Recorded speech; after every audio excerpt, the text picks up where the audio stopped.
Hello বন্ধুরা, দুর্গাপুজো কালী পুজোর পরে চলে এসেছে জগদ্ধাত্রী পুজো এবং এখানে অশোকনগরে নাই করেই 10-12টা জগদ্ধাত্রী পুজো হয় এবং সেগুলোর মধ্যে যে কটা আমি দেখেছি আজকে তোমাদের সাথে আমি সেগুলোই শেয়ার করব। তো সবার প্রথমে গেছিলাম জাগরণী শক্তি সংঘ, যেখানে প্রাগৈতিহাসিক যুগটাকে এখানে কিছুটা তুলে ধরা হয়েছে এই ভিডিওটার মধ্যে দিয়ে। তোমরা শেষ পর্যন্ত দেখো।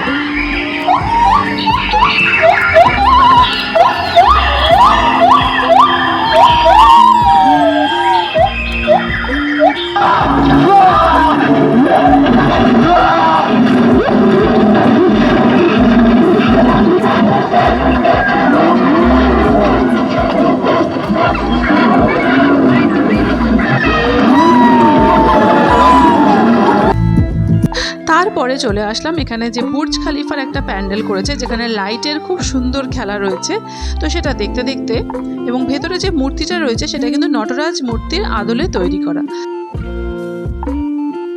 তারপরে সুন্দর আলোকসজ্জা অতিক্রম করে গেলাম একটা গ্রামে। হ্যাঁ, এখানে মুর্শিদাবাদ জেলার একটা গ্রামকে তুলে ধরা হয়েছে, যেখানে কত রকম মূর্তি যে রয়েছে, পুরো গ্রামটা মনে হচ্ছে যেন জীবন্ত। যেখানে রয়েছে পঞ্চায়েত, রয়েছে প্রাথমিক চিকিৎসা কেন্দ্র, রয়েছে প্রাথমিক বিদ্যালয় এবং রয়েছে মাঝিদের ছবি, রয়েছে নৌকো ঢেউয়ের ছবি রয়েছে। তো এগুলো এত সুন্দরভাবে এখানে তৈরি করা হয়েছে, তোমরা নিজের চোখে না দেখলে বিশ্বাসই করবে না। তো তোমরা কিন্তু একদম মিস করবে না জগদ্ধাত্রী পুজো অশোকনগর। ওই গ্রামে বিভিন্ন মানুষের যে পেশা, তারা কিভাবে জীবিকা নির্বাহ করে তার ছবি এখানে দেখো তুলে ধরা হয়েছে। ওই যে আমাকে দেখতে পাচ্ছ, দেখো রয়েছে মাছ বাজার, রয়েছে মুদিখানা, রয়েছে সবজি নিয়ে বসেছে, এরকম নানান চিত্র খুব সুন্দরভাবে ছোট্ট একটু জায়গার মধ্যে তুলে ধরা হয়েছে।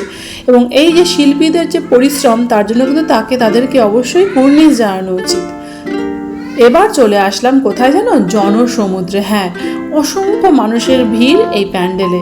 এটা হচ্ছে অশোকনগরের বিখ্যাত প্যান্ডেল সেবা সমিতি এবং ভেতরটাও অপূর্ব সুন্দর। তারপর সেখান থেকে বেরিয়ে এই যে মেলা। আর আমার ভিডিও আজকে এখানেই শেষ করলাম। দেখা হবে